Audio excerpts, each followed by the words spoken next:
Hello, hope you're doing well. In this video, I will be showing you how to create a Zoom link for recurring meetings. The first thing you want to do once you're signed into Zoom is go over to the left-hand menu and select Meetings. After selecting Meetings, click on Schedule a Meeting. Then enter your meeting topic. After that, select the date for your first meeting, for example, the 23rd, and set the time, such as 2:30 p.m. Next, add the meeting duration. Below the time zone section, you'll see the option for a recurring meeting. Enable that option. Then choose how often the meeting will repeat: daily, weekly, monthly, or no fixed time. For example, you can set it to daily.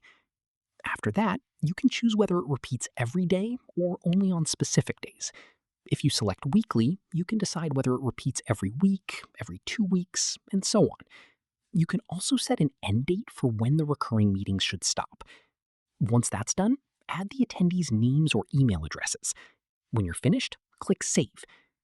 Now your recurring meeting has been created. You can simply copy the meeting link and share it with anyone you want to invite to your Zoom meeting. Hope you found this tutorial helpful and informative. If you did, be sure to hit the like button and subscribe.